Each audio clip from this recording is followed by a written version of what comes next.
Bom dia, pessoal. Banho tomado, indo para uma reunião já. Muito frio. Como é que tá aí para vocês? Tá frio demais aqui, Rio de Janeiro.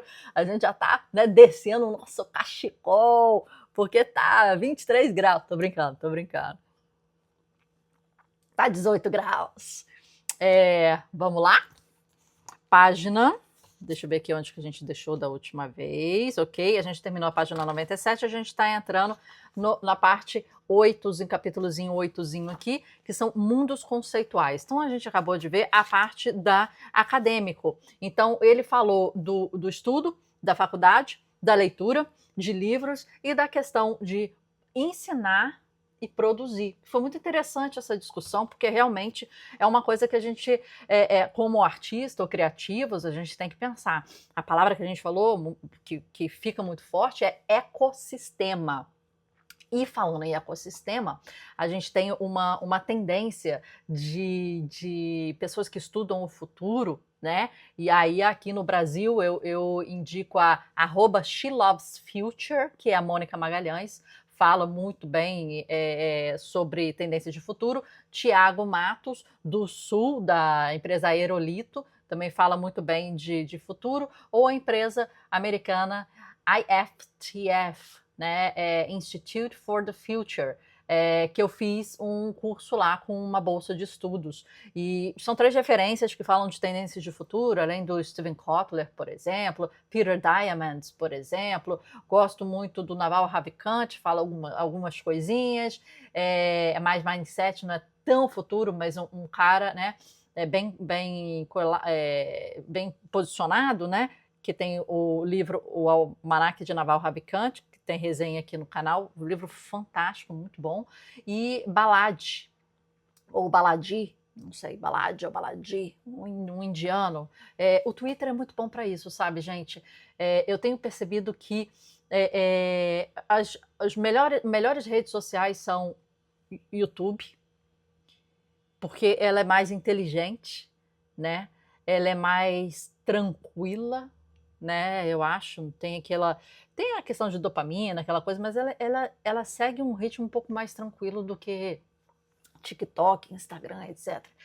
Né? Na época Snapchat, mas o Twitter ele é um pouquinho mais inteligente também, né? Tudo é como você modela. Mas o Twitter é mais objetivo, mais inteligente. O meu Twitter, né? Como é que eu fiz para dividir? O meu Instagram, ele fica total arte, eventos culturais, galerias, agências, meios de comunicação, tudo ligado à arte, criatividade e empreendedorismo, que é o nosso mote aqui, né, no canal. E o meu Twitter, eu coloquei um pouco de temas que eu gosto também, mas futuro, né? Pessoas que falam de tendências de futuro, AI, inteligência artificial, e aí às vezes está muito conectado, né? Finanças e economia, pessoas que falam finanças e economias, e um pouquinho de política. Então, o meu Twitter ficou mais inteligente, parece, né? E o Instagram parece que veio meio, o que eu tô comendo, o que eu tô fazendo, o que eu tô vestindo, o que eu tô, né? Perde-se muito tempo vendo o que as pessoas estão comendo e estão vestindo, né? No Instagram, e tem uma hype dopaminérgica muito grande. Mas é interessante você fazer que pelo menos, né, uma das redes sociais seja para você mais inteligente. E para mim, o YouTube é uma das mais assim inteligentes, depois seguida do Twitter, que tem uma objetividade muito clara, né? Vamos lá, mundos conceituais. Para você estudar, né? O ponto que eu falei isso foi para você estudar, para você aprender, né? Para você tirar ali coisas de pessoas da sua área, né? E eu vejo que a gente se perde muito nisso, né? A gente se perde muito nisso. A gente, né, vai agora ao banheiro, fica 40 minutos indo ao banheiro. Por quê? Porque tem celular e tem carregador na tomada. Aí a privada é forever. É forever. É uma loucura, né? E aí, minha filha, como é que é? É a geração da hemorroida. Não é possível, gente. Né? Vamos analisar onde que a gente está perdendo tempo, porque a gente fala que a gente está tão sem tempo, mas é porque a gente está usando indiscriminadamente. e a gente não vê passar. Mas, anyway, papo para outro momento. Mundos conceituais, as respostas que você recebe dependem das perguntas que faz Thomas Kuhn. Já não é de hoje que falam que a coisa mais importante da vida é você saber fazer perguntas, né, interessantes. E eu, como entrevistadora e host do Hubcast, eu tenho uma preocupação muito grande com isso. E a cada vez mais tenho mais preocupação de modelar perguntas impactantes, importantes e não triviais, que todo mundo se faz, né? Então você vê um entrevistado indo no podcast A, B, C, D e sendo feitas as mesmas perguntas, né? Então, assim, como é que você ordena as perguntas? Como é que você engatilha a próxima pergunta? Como é que você não quebra o fluxo de pensamento instigando uma nova pergunta mais interessante? Como é que você tira a pessoa do eixo, fazendo ela realmente pensar coisas que às vezes ela não tinha pensado, com perguntas? E eu tenho feito um estudo de perguntas importantes. O meu primeiro livro, né, que eu lancei, né, em 2013, livro das perguntas, são 317 perguntas de diversas áreas da sua vida. Esse aqui é mais um puxa-assunto, né? Para você conversar, né? Aqui, ó, para você conversar e você escolhe e tal. Então, assim, eu venho de perguntas há muito tempo, né? E eu tenho ficado cada vez mais intrigada com isso. A gente tem outro podcast, que eu nem falo tanto dele, mas é muito interessante, chama Papo de Artista. Sou eu falando sozinha com a câmera, né? Assim, um pouquinho do que a gente tem aqui, né? Além da leitura. Mas tem 2 episódios que eu coloco as perguntas essenciais da vida. E aí eu listo, eu acho que são 48 perguntas essenciais da vida, em que eu vou falando ali sobre as perguntas, a motivação por trás das perguntas, algumas respostas minhas, mas o que aquela pergunta vai te fazer pensar, raciocinar e mudar. E eu vou deixar os links aqui embaixo, porque, cara, o feedback que eu tive desses vídeos é impressionante, né? Porque as pessoas não se fazem perguntas e elas se acomodam no mundo em que elas fluem, mas elas não se questionam, elas se deixam levar. Como se você estivesse indo, sabe aqueles parques de diversão que tem aquelas aguinhas, né, que vão assim, e você vai na boia e aquilo vai lento, mas vai indo, vai indo, vai indo, vai indo. Não tem como sair dali. Tá indo no fluxo. Você em cima da boia, você nem consegue nadar tanto ou coisar tanto, você tem que se deixar levar. E vai. Então parece que você entra nesses fluxos da vida, sabe? Esses momentos em que você não vê o dia passar. Às vezes você fica tão dentro que você não vê o sol, você não vê o céu. Passou, você não vê o céu. Você não falou oi com um dia, né? Você enfiou a tela, a cabeça, né, e o olhar nas telas e você não viu o dia passar, né? Anyways, o escritor Harry James certa vez propôs 3 perguntas a se fazer sobre o trabalho do artista. As 2 primeiras são enganosamente simples. O que tal artista buscava alcançar? Conseguiu? E a terceira é provocativa. Valeu a pena fazê-lo?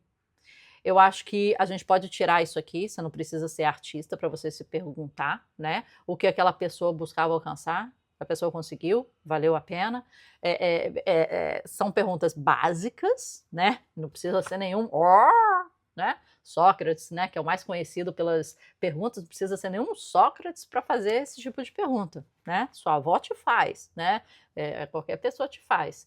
As 2 primeiras perguntas já valem a pena por si só. Elas abordam a arte em um nível em que pode ser avaliado diretamente com base nos valores e experiências do mundo real. Elas geram um compromisso de incorporar a perspectiva do artista ao seu entendimento de obra. Em resumo, elas pedem que você responda a obra em si, sem antes passá-la por um filtro estético que a rotule como behaviorismo, feminismo, pós-modernismo ou qualquer outro ismo, né? Frederick Cruz escreveu em seu texto definitivo sobre os perigos da visão filosófica estreita. Na verdade, o próprio título do seu pequeno texto já é um clássico. O Pool em Análise, um manual para calouros. Pooh, eu acho que é o Winnie the Pooh, né? O urso, né? No qual se descobre que o verdadeiro significado das histórias do Winnie the Pooh não é tão simples quanto geralmente se acredita, mas para uma elucidação adequada requer os esforços combinados de vários acadêmicos com visões críticas diversas.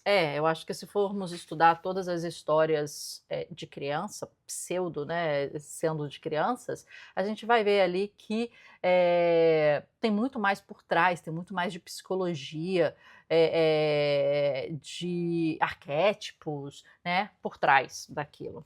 Mas a terceira pergunta, se valeu a pena fazê-lo, que realmente expande o universo. O que é valer a pena?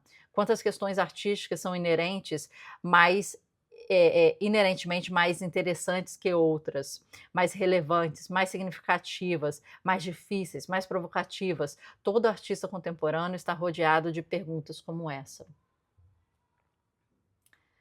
E eu acho que essa pergunta dá um medo muito grande, né? Porque se a gente for expande essa pergunta, né? Valeu a pena fazer essa obra de arte? Valeu a pena fazer esse projeto? Valeu a pena trabalhar com isso? Valeu a pena não sei o quê? Mas expande, né? Você com 90 anos de idade. Valeu a pena viver a vida que você viveu? Falar os sims e os nãos que você deu? Valeu a pena? E essa pergunta, a pergunta que traz o possível arrependimento, ela traz um certo medo, sabe? Ela traz um certo medo de chegar lá e se arrepender. E a gente só vai descobrir quando a gente chegar lá. Mas a gente precisa fazer o nosso dever de casa feitinho, a gente precisa viver muito bem para chegar lá e não ter esse sentimento, porque aí vai ser tarde demais, possivelmente. Aí vai ser tarde demais. E a gente não tem como ir para trás. Não tem. Ideias e técnicas. A arte provocativa desafia não apenas o espectador, mas também o artista. A arte que fica aquém, muitas vezes, não é assim porque quem a criou não conseguiu superar seus desafios, mas porque, em primeiro lugar, nunca houve desafio. Pense nisso como os saltos ornamentais das Olimpíadas. Ninguém recebe pontuação alta se saltar num trampolim mais baixo, nem mesmo um mergulho perfeito. Há pouca recompensa por uma perfeição que pode ser rapidamente alcançada por muitos. Marque essa frase. É verdade, é verdade. Se você fizer um pulo perfeito num trampolim baixinho, ô meu filho, o que tá pensando aí? Tem que elevar essa régua. Tem que elevar essa régua. Só que hoje o que acontece? Que até os atletas, né? Tem um recorde. Eles acham que, ou recorde, sei lá, eles acham que não é possível chegar aqui. Aí alguém chega, alguém inaugura aquela marca. Pô, é possível. Aí o bando vem. Aí vem alguém e faz assim, ó. É possível chegar aqui. Fulaninho chegou.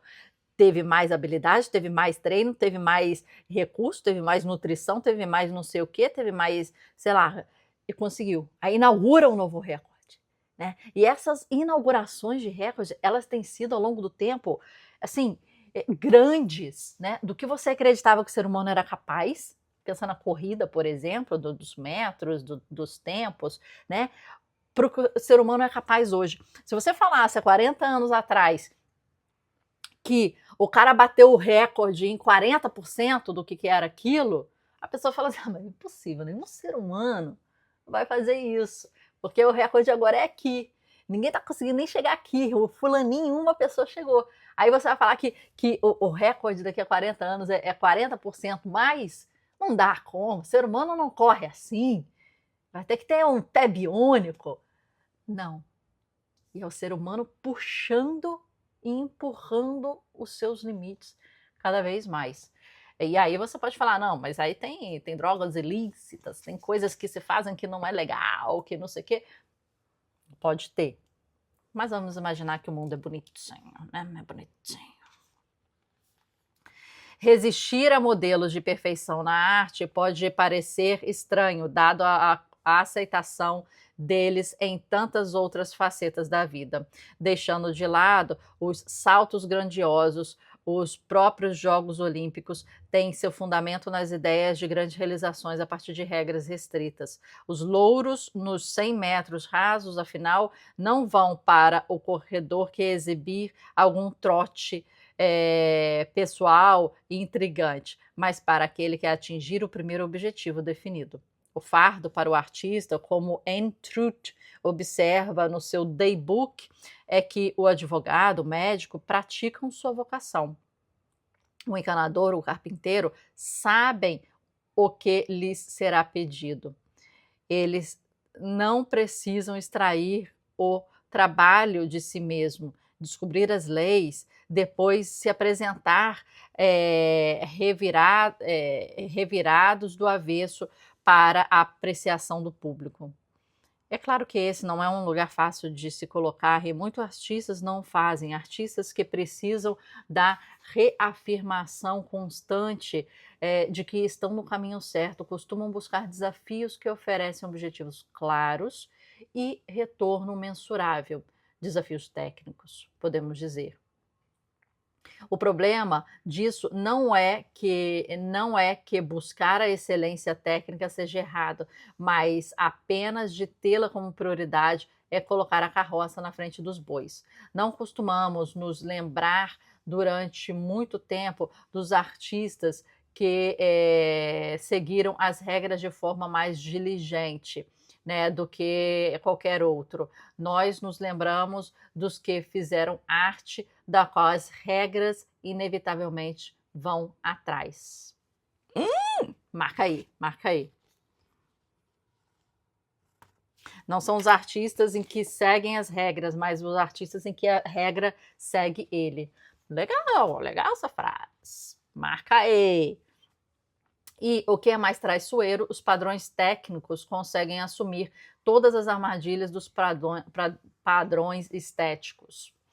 Há um consenso, por exemplo, de que é um verdadeiro desafio transmitir a cor preta e as gradações dos tons claros numa impressão fotográfica. Em algum momento, no entanto, essa observação aparentemente neutra deu origem, em especial entre os fotógrafos de paisagens da costa oeste estadunidense, e um imperativo moral de que a fotografia deveria apresentar a perfeição dos tons. À medida que esse gênero se estabeleceu, os critérios para julgar essa foto se concentram cada vez mais na virtuosa performance da técnica necessária para produzir os tons desejados.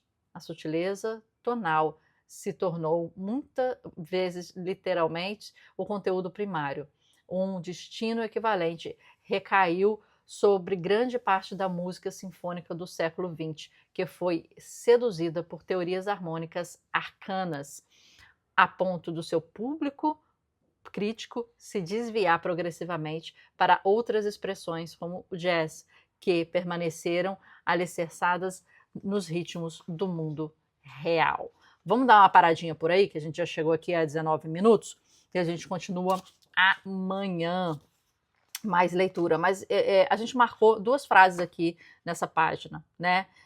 A questão, a pouca recompensa por perfeição que pode ser rapidamente alcançada por muitos. Pense, se você está elevando a regra do seu nicho, e nós nos lembramos dos que fizeram arte da qual as regras inevitavelmente foram atrás. Então, você inaugurando esses recordes, esse ambiente, esse oceano azul, né? Para quem sabe da teoria do oceano azul, e não tá só vivendo em um oceano vermelho.